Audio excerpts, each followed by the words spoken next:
I realized I have very limited time. We don't have second chances, third chances. I'm at I'll say my prime in my age and my career prime, where it's I either get it right and do it at the best of my ability and be the best person I could be and reframe, and get it right, or not, or just be complacent and sit and just, 10 years from now, regret the things I could have done, the things I could have made the best of myself. And I thought, no, no, I'm not. I refuse to not give the best of myself where I am at now. And it was so clear. It was like somebody took off the shades of my eyes. And I thought, this is it. It's now or never. Hey, Creating Maven. I'm Joy Spencer, your reframe specialist, with one important message. Your real work, it's not your job or your career. Your real work is what you create. And what you create is what sets you apart and makes you incomparable. It's your legacy. I'm here to show you a whole new way of working so you can create with your gifts, make a unique contribution, and finally get paid to be yourself.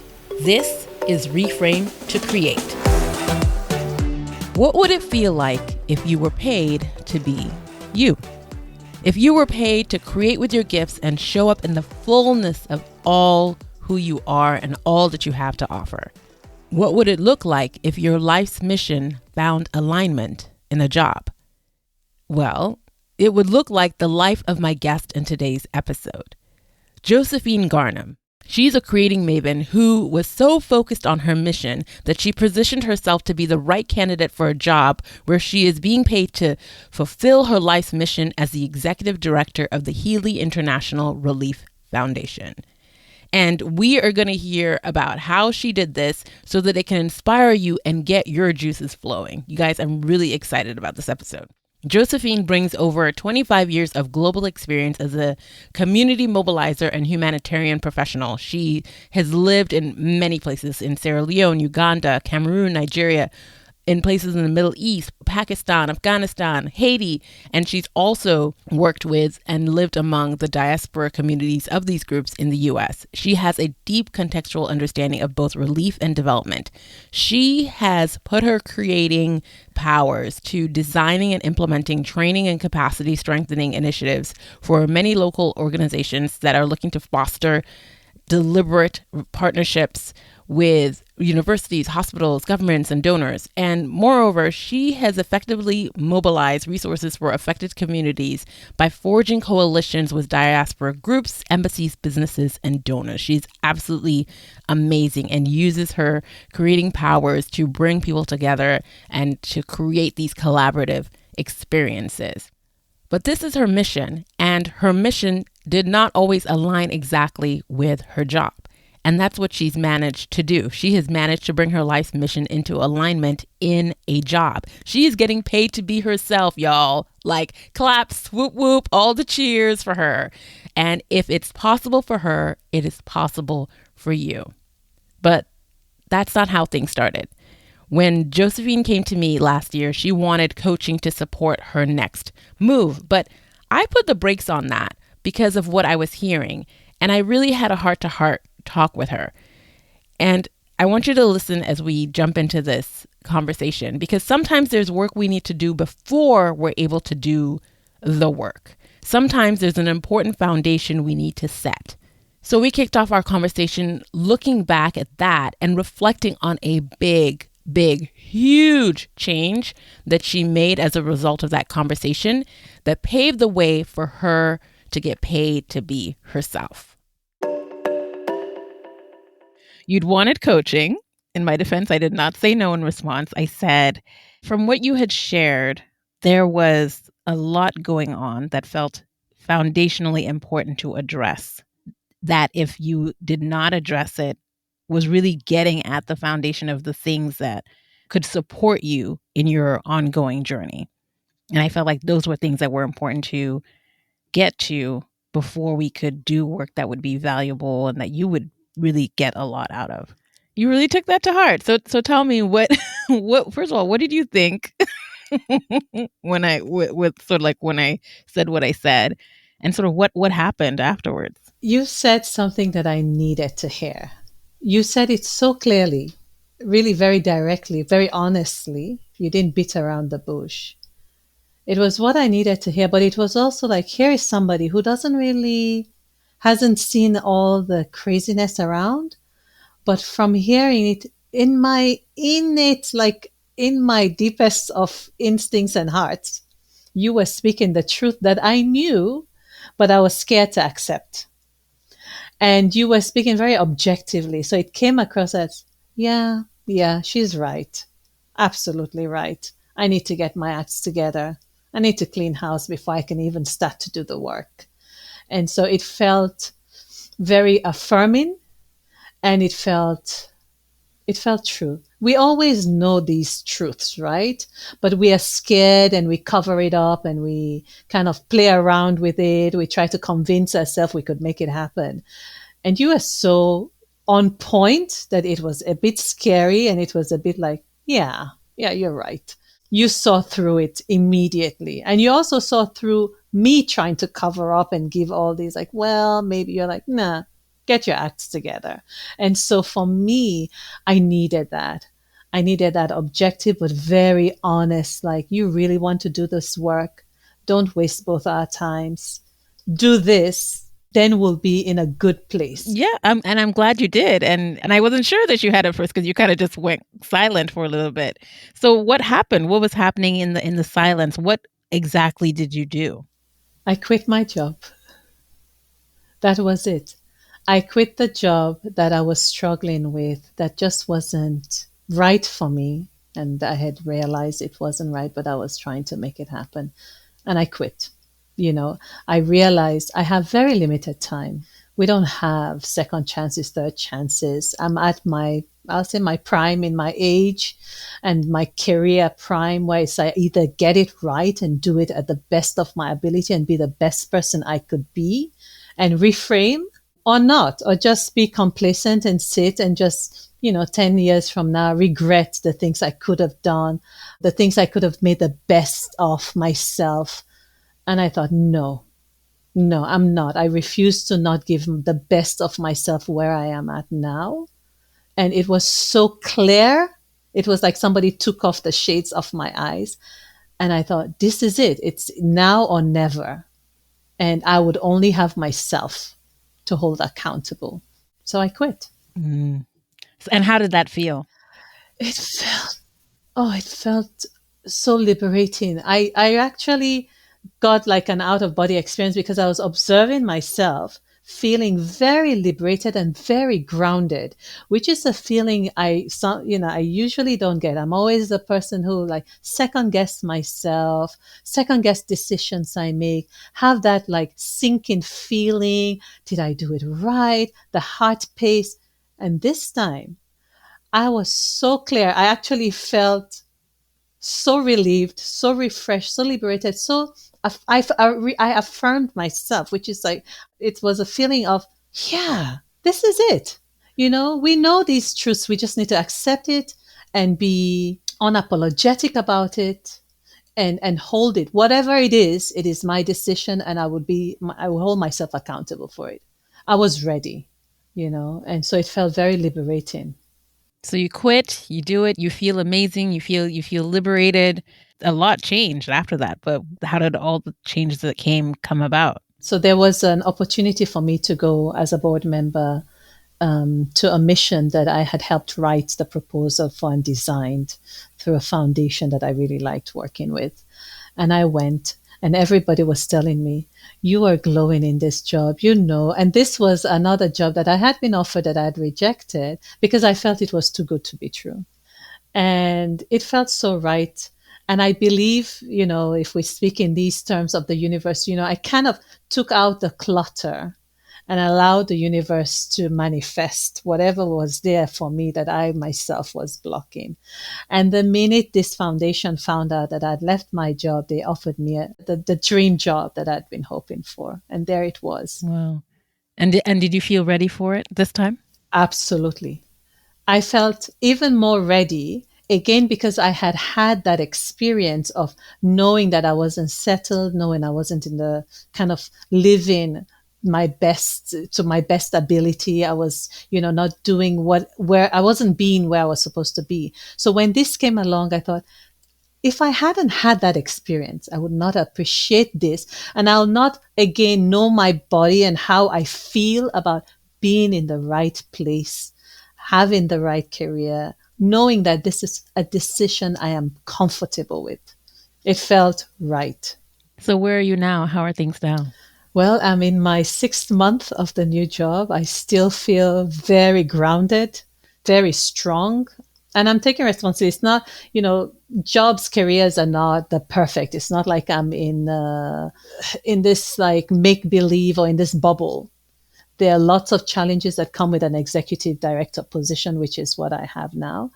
But I am very, very happy with it. These are things that I can handle. These are things that I'm ready for. These are decisions that I'm, ready to take on. The programs are excellent. I have a great team that I work with. It just feels right. So when you feel right, no matter the challenges that comes, it is okay because that's part of it, right? You're able to work with it. You're not kind of stressing over all the unnecessary fluffs that are there. So it feels very, very right.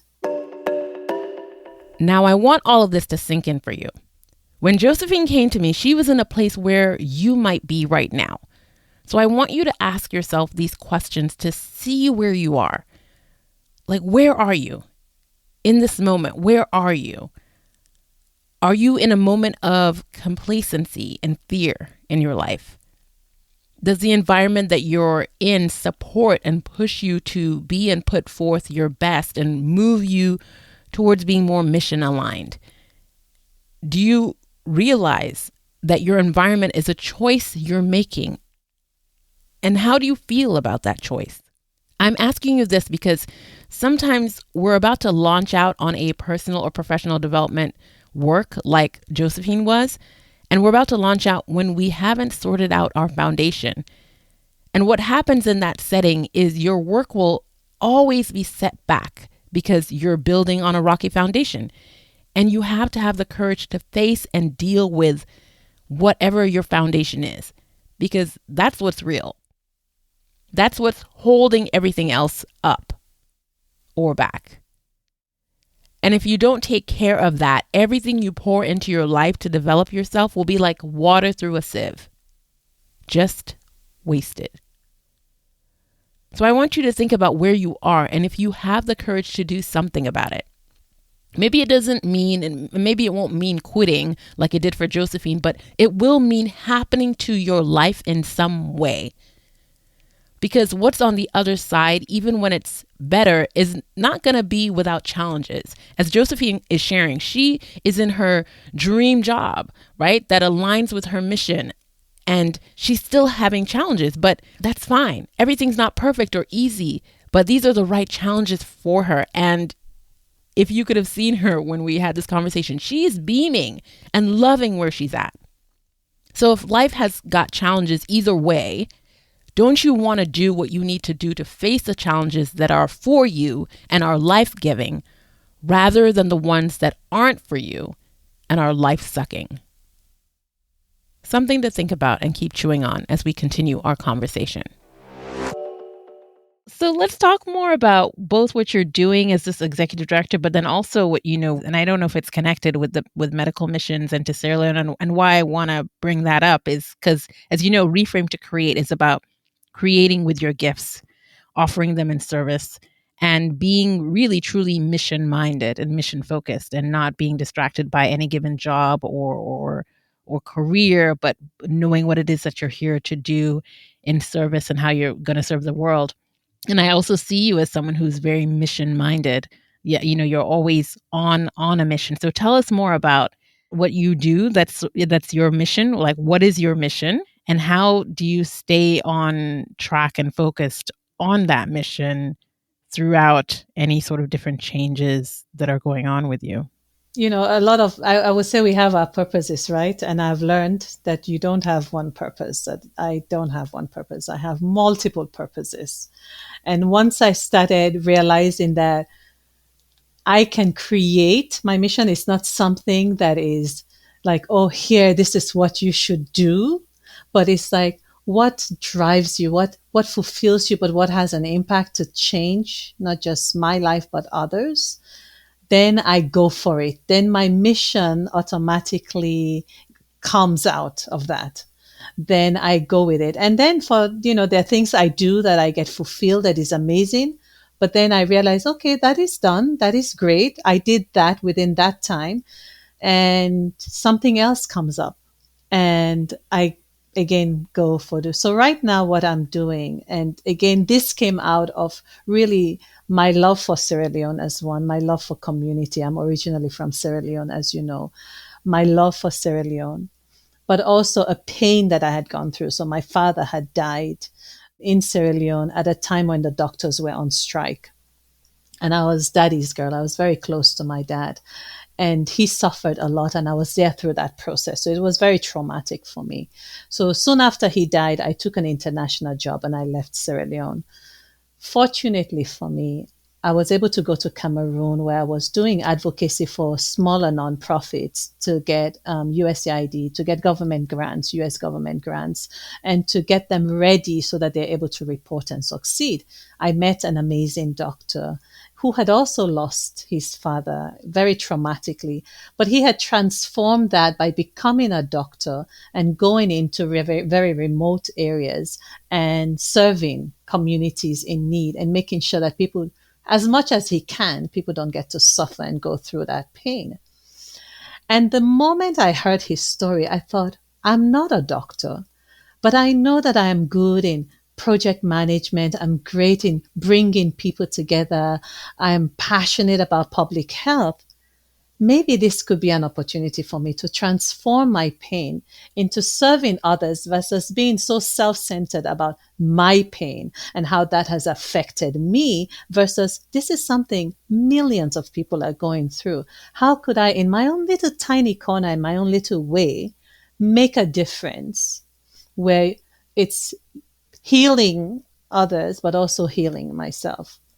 Because I could already see it happening through this doctor friend of mine.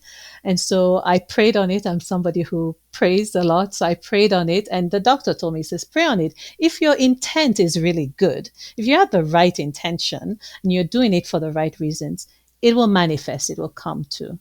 And I took that and I said, if my intentions are right, help me. And within 6 months, Joy, I and a group of others, because it's not just one thing. A mission does not happen for one person.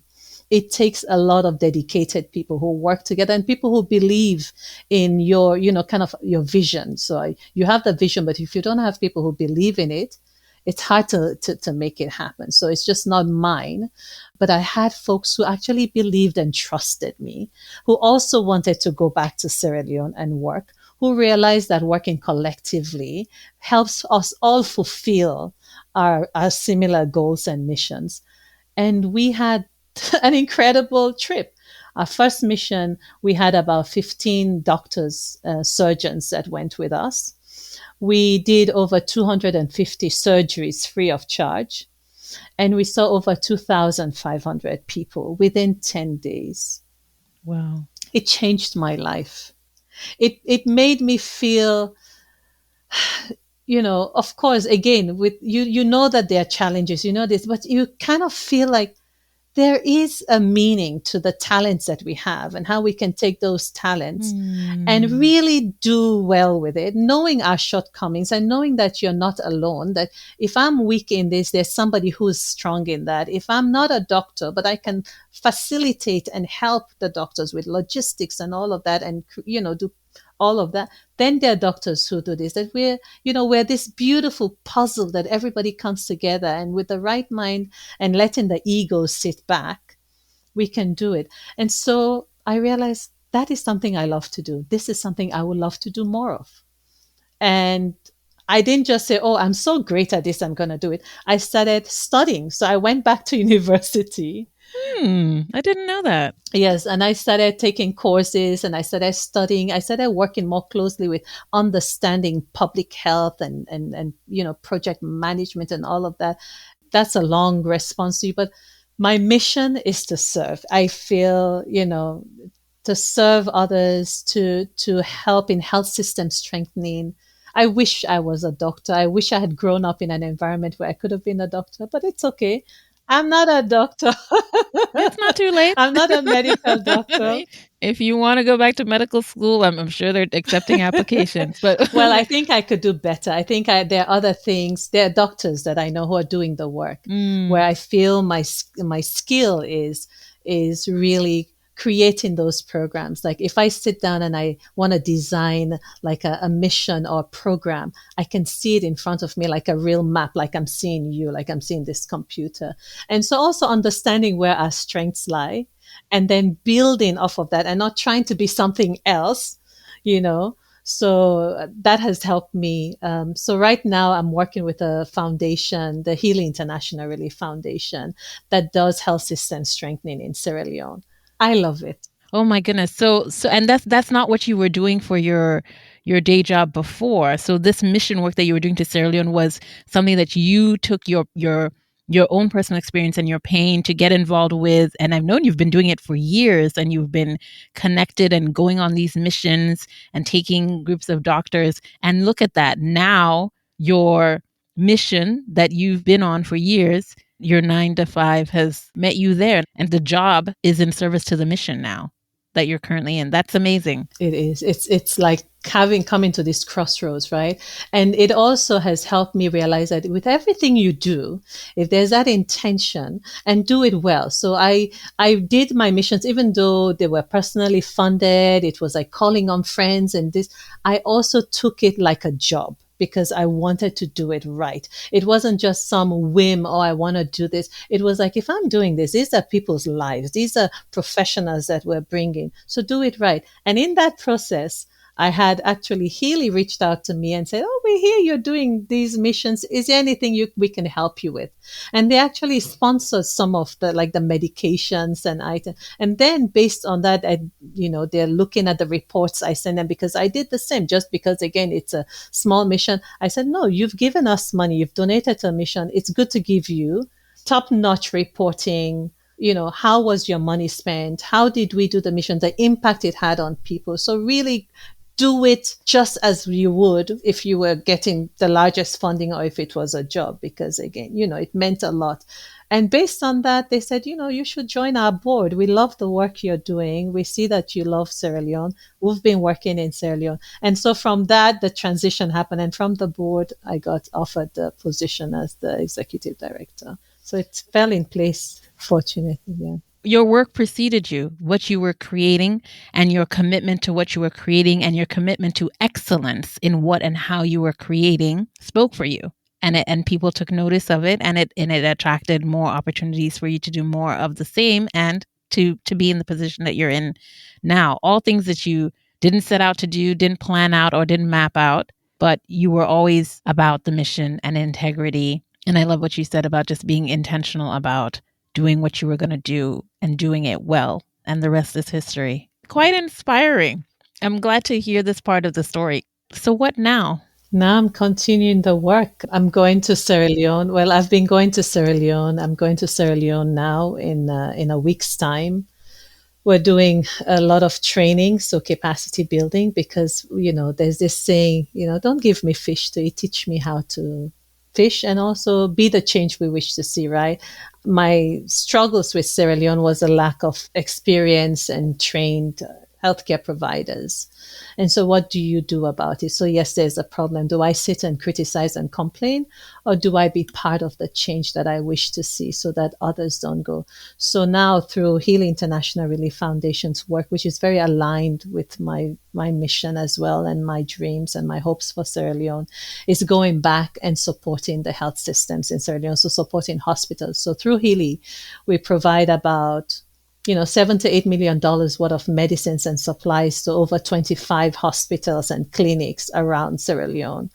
We're now doing a lot of training of healthcare professionals. So we're bringing a lot of diaspora from Canada and from the US, and also other expatriates who are interested in going back to Sierra Leone to do trainings and to do cross education trainings. Because again, this is not us going and just help in Sierra Leone, there's a cross-learning experience as well, because our folks in Sierra Leone are also teaching a lot of folks here about how great they do with so little, about how innovative they are and how they're able to stretch resources and do the best they can with so little. So it's really an amazing experience to be part of it. It's very humbling, and to be able to go within that context. So I'm doing that, and I love it. And we work also in disaster response. We also work with vulnerable children and orphans, as you know, because of Ebola and the war. Sierra Leone still struggles with that. Child trafficking is a big issue in Sierra Leone.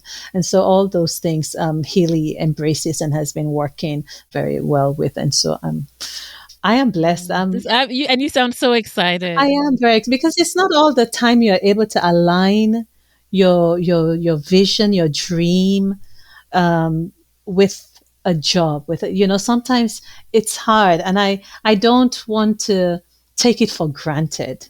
It's still work, but it's a work that I'm very fortunate that aligns very much with my passion and something I love to do.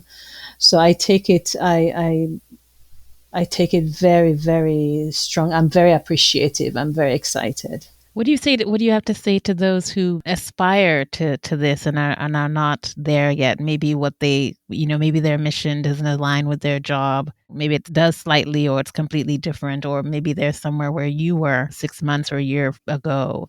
My advice would be, don't give up and don't second guess yourself too much. I had to take a big risk. I wanted to play it safe for a while. And I know it's very difficult because everybody's context is so different. But don't give up. I would say whatever you do, keep looking for that place where you find your passion. Keep exploring, keep challenging yourself.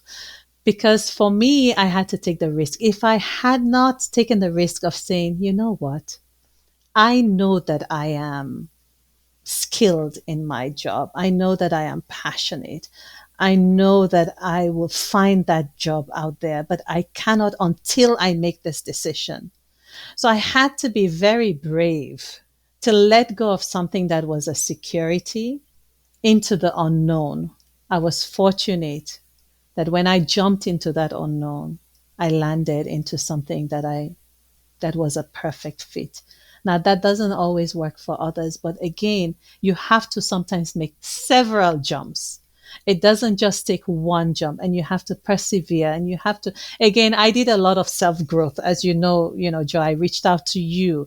It's also not saying, well, why is this happening to me? Now, it's like, wait, where are my weaknesses? Where am I struggling as a career person and as a person that I need to work on? So that when I do land that perfect job, I'm ready for it. Or when I'm ready to make that leap into the unknown, I've also weighed the options in many ways because I've built myself up. I know my skills are good. I know that I've gotten these other certificates I've done. So I'm ready to jump, even though it's the unknown. But in many ways, I have put padding. I've put a helmet on. I know that, the risks are low. So I would say, keep developing yourself. Keep looking at how you can, we in our communities, therapy is quite a stigma. But it's not. If you're not sick, you can still go to the doctor for a checkup. So, don't shy away if you feel like you're struggling with certain things that you have to let go of or you have to deal with so you could be the best that you could. Get a coach, get help. There's so many resources out there. Build yourself and keep positive. Keep looking and don't settle for less. I could tell in my body it wasn't right. And I just felt, yeah, do I want to settle for less? No, it's okay. I'll take that risk. It'll be okay, you know? And so, yeah, I'll advise folks not to give up, but again, build on the self. Be very honest. Look at yourself in the mirror and say, where are my weaknesses? Where do I struggle? Where are my strengths? How do I take my strength and make it? And it's a risk, but persevere and work on it. Nothing comes easy. Even though this is my dream job, I'm still working sometimes 1-2 o'clock in the morning. I'm still struggling between life and, my kids, balancing my life and my work and all of that. But at the same time, I'm in such a good place now that it's like, yeah, now this is there. I also need to be healthy enough not to fool myself that just because this is my passion, I will let my family suffer. So now I do have another passion, another responsibility. Let me focus on that too, because that is what makes me whole. That is my healthy space. And again, this is my work. I believe I was listening to one of your podcasts, Joy, where you were talking with a guest speaker about balancing your career, because it's still a career and you can still be replaced, and knowing that, so that you're not selling yourself short, or you're so passionate that people can take advantage of you, then it becomes unhealthy, because even in the best of spaces. So balancing all of that and knowing, and even if you're at a workplace and you say, well, how can I be the best that I can in this workplace? And maybe maybe I'm living my purpose. I don't even know.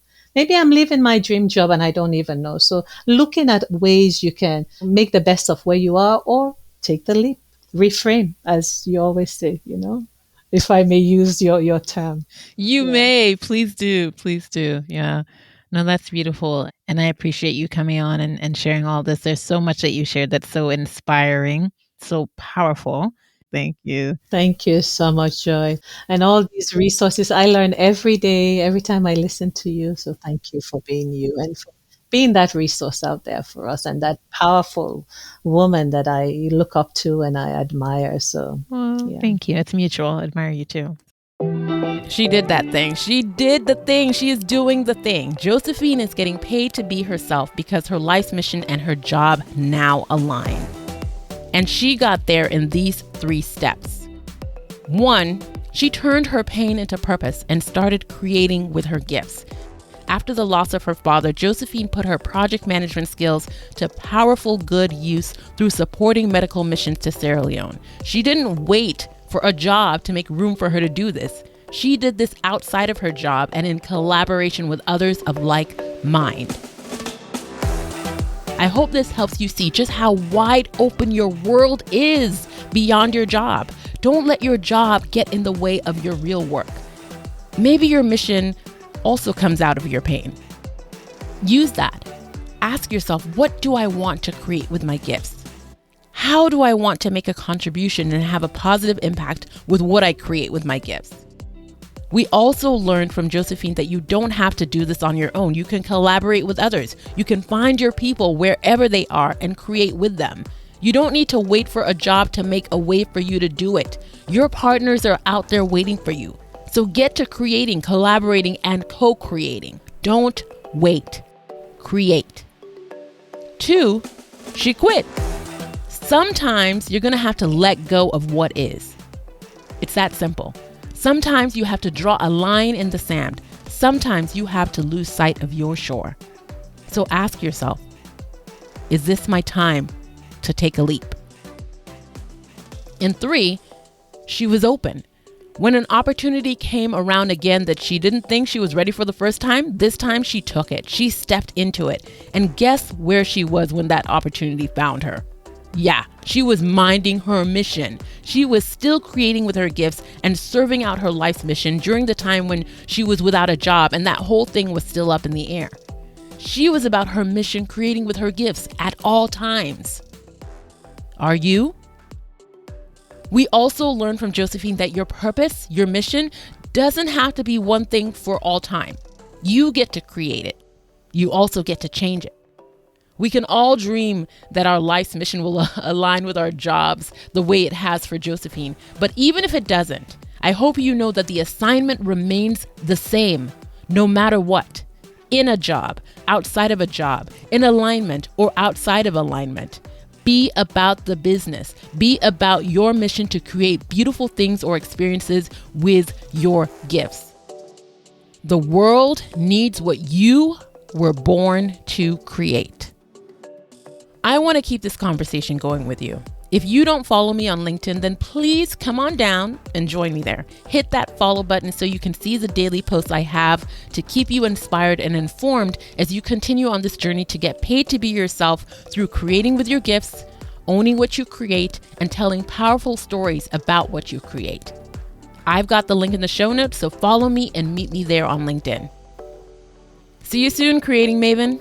Until then, remember to always ask yourself, what will I create?